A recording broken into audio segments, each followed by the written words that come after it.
A very pleasant morning, children. This is your English teacher from Sri Vidya Bharati Metric High Secondary School, Sakarambalayam. Yes, students, I am happy to meet you in this pleasant morning. Yes, today I have a wonderful poem, No Men Are Foreign, written by James Kirkup. No Men Are Foreign, written by James Kirkup. As you see, among all other countries in the world, we as the Indians have to be very proud about ourselves because of our landscape, because and the various language speaking people, and we see unity in diversity. Even all the other world countries also wondering about our landscape and the unity among ourselves. Though we are from the different religion and we speak different languages, and but you can see the unity as the Indians. That is, we have to be proud. நீங்கள் பாருங்கள், இந்த உலக நாடுகள் எல்லாமே நம்மளை வியந்து பார்க்குற விஷயம் இல்லை. உலக நாடுகளில் மற்றவங்களோட கம்பேர் பண்ணும்போது நாம் பெருமைப்படுற விஷயம் என்ன அப்படின்னா, நாம் இந்தியர்களாக இருக்கிறதுல மிக பெருமைப்படுறோம். ஏன் அப்படின்னு சொல்லி பார்த்தீங்கன்னா, நம்மளோட அந்த இயற்கை அமைப்பு, பல்வேறு காலநிலைகள் வர்றது போகிற அந்த காலநிலைகள், அப்புறம் பார்த்திங்கன்னா இன்னொரு முக்கியமான விஷயம் நம்மளோட கலாச்சாரம் பண்பாடு, இதில் நம்ம ரொம்ப பெருமைப்பட்டுக்கிட்டு இருக்கோம் அப்படின்றது தான் உண்மை. அதுதான் பாருங்கள், இன்னொரு விஷயம், நம்ம இந்தியாவில் பல்வேறு மொழிகள் பேசுகிற மக்கள் இருந்தாலும், பல்வேறு மதத்தை பின்பற்ற மக்கள் இருந்தாலும், நாம் எல்லாரும் ஒன்றா பெருமைப்படுற விஷயம் நாம் எல்லாம் இந்தியர்கள் அப்படின்றது தான். எப்படி இவ்வளோ டிஃப்ரெண்ட் லாங்குவேஜஸ் பேசுகிற பீப்புள், இவ்வளோ ரிலிஜனில் இருக்கிற பீப்புள் எல்லாம் எப்படி யுனைட்டடாக இருக்காங்க அப்படின்றது தான் அந்த உலக நாடுகள் ஆச்சரியப்படுற விஷயம் அப்படின்றது. we have to feel proud because we find unity in diversity. வேற்றுமையில் ஒரு ஒற்றுமை அப்படின்றது தான் நம்மளோட தாரக மந்திரம் அப்படின்றது. அதில் அது மாதிரி ஒரு போயம் தான் no men are foreign. Students, no men are foreign, written by James Kirkup. This is James Falconer Kirkup, and let me read about the author. James Falconer Kirkup, born James Harold Kirkup. You see, he was born on 1918 and died in 2009, and was an English poet, translator, travel writer. He is a very famous English poet, translator and travel writer. What is mean by travel writer? அதாவது பிரயாணங்களை பற்றி, ட்ராவலிங்ஸை பற்றி நிறைய எழுதுறது. He wrote over 30 books. இது வரைக்கும் 30 books எழுதியிருக்காரு, including autobiographies, சுயசரிதைகள் எழுதியிருக்காரு, novels எழுதியிருக்காரு, நாடகங்கள் எழுதியிருக்காரு. பிளேஸ் அப்படின்றது இங்கே நாடகம். கிர்கப் wrote his first book of poetry, The Drowned Sailor at the Downs. The Drowned Sailor at the Downs. This is the first book of poetry, which was published in 1947. 1947 அதை publish பண்ணாங்க. His hometown, அவரோட சொந்த ஊர் எதுன்னு பார்த்தீங்கன்னா south Shields, now holds a growing collection of his works in the Central Library. அங்கே இருக்கிற அந்த சென்ட்ரல் லைப்ரரியில் இவரோட மேக்ஸிமம் நம்பர் ஆஃப் ஒர்க்ஸ் எல்லாம் இன்னும் அங்கே இருக்குது. And artefacts from his time in Japan are housed in the nearby museum. அது பக்கத்துலேயே ஒரு மியூசியம். இவர் from his time in Japan, அவர் ஆர்ட்ஃபேக்ட்ஸ் அப்படின்னா நிறைய கலைநயமிக்க பொருட்கள், இவர் பயன்படுத்தின அந்த கலைநயமிக்க பொருட்கள் in his time in Japan, ஜப்பானில் இருந்தபோது அவர் பயன்படுத்தின பொருட்கள் எல்லாம் பக்கத்தில் இருக்கிற மியூசியத்தில் இன்னும் வச்சுருக்காங்க. His last volume of poetry was published during the summer of 2008. தன்னோட கடைசி கவிதையை எப்போ பப்ளிஷ் பண்ணார் அப்படின்னா 2008. யார் பப்ளிஷ் பண்ணாங்க? By red squirrel Press, and was launched at a special event at Central Library in South Shields, and was launched at a special event at Central Library in South Shields. Central Library South Shieldsல இருக்கிற அந்த central லைப்ரரியில் அதை அழகாக launch பண்ணார் அப்படின்றது ஒரு சூப்பரான ஒரு ஈவெண்ட்டில் பண்ணார்.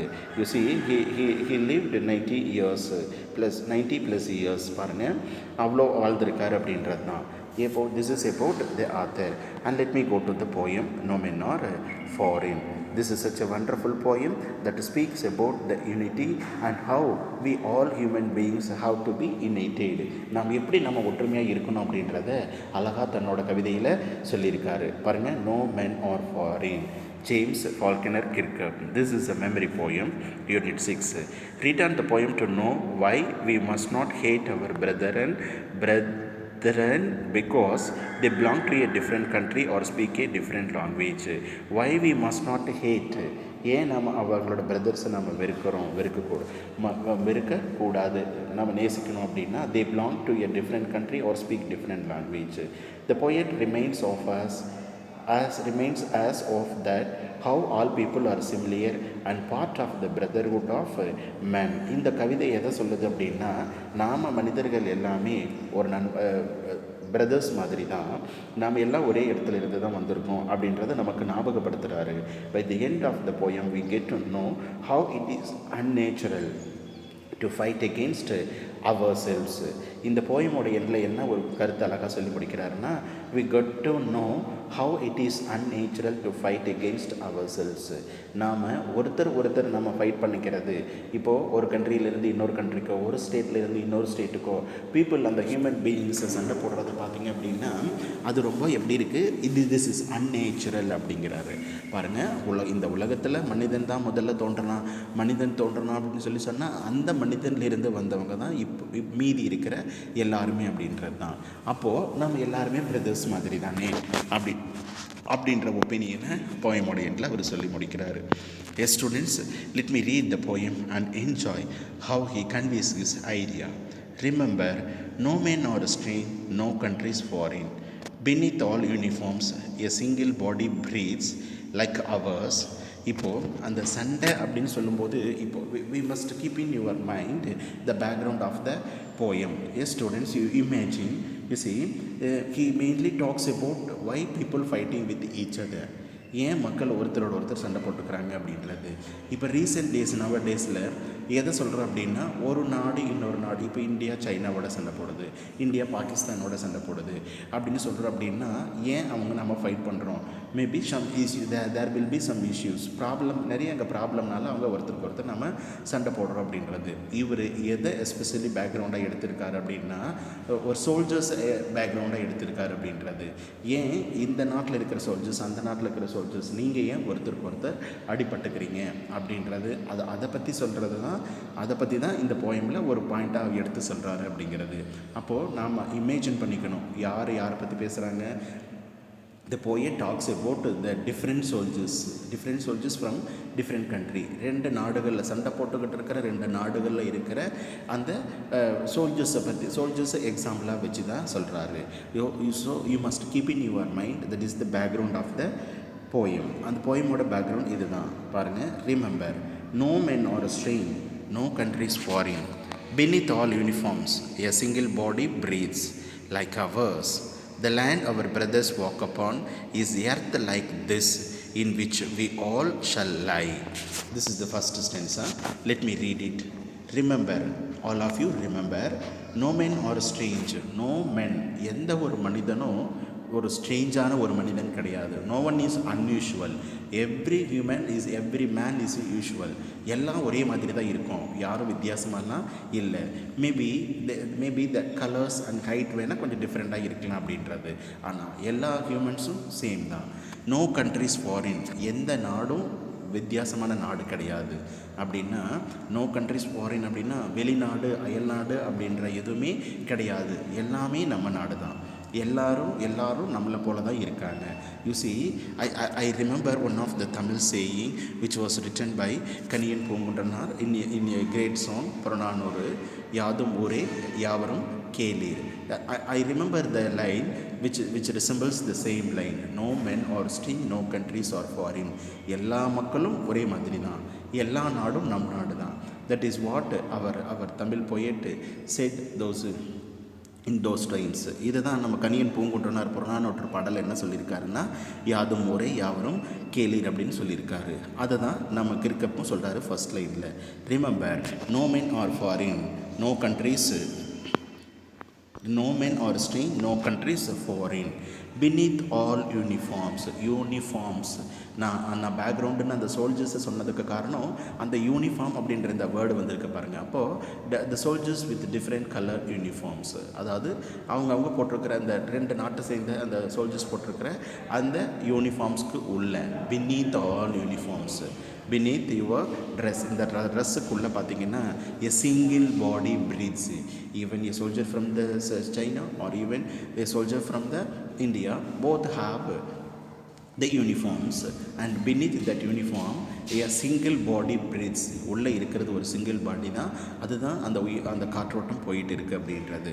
அப்போது எல்லா நாடும் நம்ம நாடு தான், எல்லாரும் நம் மக்கள் தான், எல்லா யூனிஃபார்மு கீழேயும் ஒரு சிங்கிள் பாடி தான் இருக்குது. லைக் அவர்ஸ்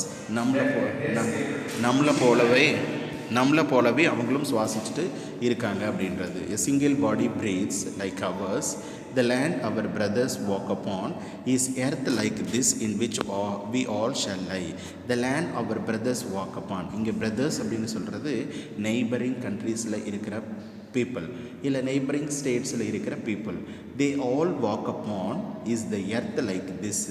எல்லாருமே பாருங்கள், அவனாகட்டும் நாம்பளாகட்டும் எல்லாரும் இந்த எர்த்தில் தானே நம்ம வாக் பண்ணுறோம். all the people are on the earth, எல்லாரும் இந்த எர்த்தில் தான் இருக்கும். in which we all shall lie. what is mean by lie means இங்கே living அப்படின்னு கூட சொல்லலாம். இந்த எர்த்தில் தானே நம்ம எல்லாரும் வாழ்கிறோம். நாடு வெவ்வேறு இருந்தாலும் மாநிலம் வெவ்வேறையாக இருந்தாலும் நாம் எல்லாரும் இருக்கிறது இந்த ஒரே வீடு, எர்த் அப்படின்ற வீடு. இந்த எர்த்துக்குள்ளே தான் நாமளும் போய் சேருவோம் அப்படின்னு கூட நம்ம எடுத்துக்கலாம். we all shall lie means living. You see, this is the first stanza. I sum up. The poet introduced, no men are strange, no country or foreign. All the people are equal and all the countries are like ours. You see, every human being have a single body, it breathes like ours. நாமளும் சுவாசிக்கிறோம், அவங்களும் சுவாசிச்சுட்ருக்காங்க அப்படின்றது. The land our brothers walk upon is earth like ours. நம்மளை போலயே all the people are living on the same earth, and we have to remember. That is what he says in the first stanza. Let me read it once again. Remember, no men are strange, no countries foreign. Beneath all uniforms, a single body breathes. Like ours, the land our brothers walk upon is earth like this in which we all shall lie. You see, let me read the second stanza. They too, aware of the sun and air and water, are fed by peaceful harvest, by the war's long winter starved. Their hands are ours, and in their lights we read, a labor not from our own, not different from our own. They too அப்படின்றது the people of the other countries, they also, அவங்களும் பாருங்கள், aware of sun, air and water, SAW, sun, air and water. நமக்கும் சன்னுன்னா என்னென்னு தெரியும், ஏர்னா என்னென்னு தெரியும், வாட்டர்னா என்ன தெரியும். They the other people also, they aware of the sun, air and water. That is the basic for our human being. Are fed by peaceful harvest. You see, peaceful harvest, which means silent eating. Harvest அப்படின்னு சொல்கிறது இங்கே விளைபொருட்கள் எல்லாம் விளைஞ்சு கிடைக்கிற அந்த harvest தான் நான் விளைபொருட்கள் ஹார்வெஸ்ட் அப்படின்னு சொல்லுவோம். இப்போது every one aiming to have a peaceful eating. எல்லோரும் நம்ம எதுக்காக பாடுபடுறோம், எல்லோரும் அமைதியாக நம்ம சாப்பிட்றதுக்கு தான் நாம் எல்லாரும் ஆசைப்படுறோம். You see, all the people are aware of sun, air and water, and they also aiming to have a peaceful harvest, which means a silent eating. அப்படின்னா நிம்மதியாக சாப்பிட்றதுக்காக தான் நாம் எல்லாரும் பாடுபடுறோம். By the war's long winter starved. You see, there is a wonderful comparison. War's long winter starved means hungry. பசி பட்டினியோடு இருக்கிறோம். எந்த மாதிரி டைமில்? வார்ஸ் லாங் வின்டர், அதாவது ஒரு வின்டர் சீசன் அப்படின்றது இங்கே வார் டைமை தான் வின்டர் சீசன் சொல்லி கம்பேர் பண்ணுறோம். எப்படி சம்மர் அண்ட் ஸ்ப்ரிங் சீசனில் நமக்கு தேவையானது எல்லாம் கிடைக்கும், வின்டரில் நாம் எதுவுமே நம்மளுக்கு கிடைக்காது அப்படிங்கிறோமோ, அதுபோல் இந்த வார் டைமை வின்டர் அப்படின்னு சொல்கிறாரு. Why it is compared is winter. ஏன் வார் டைம் வின்டரோட கம்பேர் பண்ணுறாங்க? இப்போ ஒரு நாடு ஏதோ ஒரு யுத்தத்தில் இருக்குது, வாரில் இன்க்ளூட் ஆகியிருக்கு அப்படின்னு பார்த்தீங்கன்னா, அந்த டைமில் அந்த கண்ட்ரியோட மொத்த இன்கம் பார்த்தீங்கன்னா மேக்ஸிமம் எதுக்கு ஸ்பெண்ட் ஆகும் அப்படின்னா அந்த வாரில் தான் அவங்க கான்சன்ட்ரேட் பண்ணுவாங்க. அதுக்கு தான் அதிக செலவினம் ஆகும். அப்போது பீப்புளோட பாதுகாப்புக்காக தான் அவ்வளோ செலவு பண்ணுறாங்க. அப்போது நமக்கு சில விஷயங்கள், ஒரு நாடு யுத்தத்தில் பங்கேற்று இருக்கிற போது அந்த நாட்டில் இருக்கிற மக்களுக்கு எல்லாமே தேவையான எல்லாம் கிடைக்கும் அப்படின்றது சொல்ல முடியாது. So only the poet compared the war as a long winter, and that time all the people may be hungry. அப்போ தான் நாம் பசியோடு தான் இருப்போம் அப்படின்றது. அப்போது every one suffers with war and everyone aims to have a peaceful harvesting. எல்லாரும் அந்த அமைதி தான் விரும்புகிறோம், எல்லாரும் அந்த மாதிரி பசியோடு தான் இருக்கோம் அப்படிங்கிறோம். their hands are ours, their hands are ours. அவங்க கைகளும் நம்ம கைகளை போல தான். and in their lines we read, lines we read.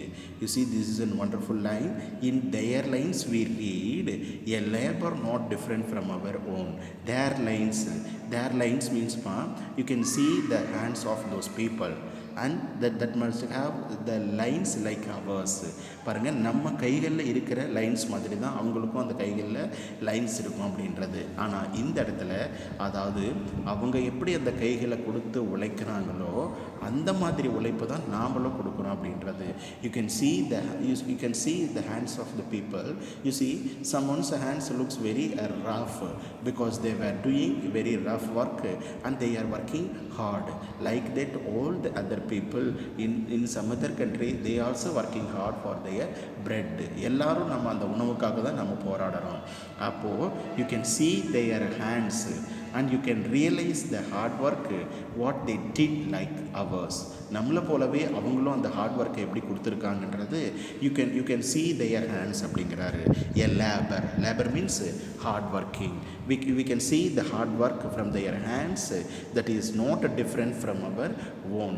எந்த விதத்துலையும் நம்மளோட உழைப்பும் அவங்களோட உழைப்பும் வெவ்வேறையாக இருந்ததே கிடையாது. they also laboring, they also working for their bread, we also doing the same thing. எல்லாரும் அந்த உணவுக்காக தான், அந்த சாப்பாட்டுக்கு அப்படின்ற ஒரு விஷயத்துக்காக தான் நாம் இன்னும் போராடுறோம் அப்படின்றது. you see, this is the second stanza. you see, they too aware of the sun, air and water, and they are fed by peaceful harvest by was long winter storm. Their hands are ours, and in their lines we read a labor not different from our own. All the people from all the areas, everyone is working hard, everyone is doing labor for their daily bread. when how it will be different from one to another. எப்படி அந்த உழைப்பு அப்படின்றது வெவ்வேறானதாக இருக்கும், உழைப்புன்றது எல்லாம் எல்லா இடத்துலையும் ஒன்று தான் அப்படின்னு சொல்லி முடிக்கிறாரு செகண்ட் ஸ்டென்ஸாவில். Yes students, with this I conclude this session. I hope you better understood. Let me read the remaining stanzas in the following classes. Thank you students for your kind support.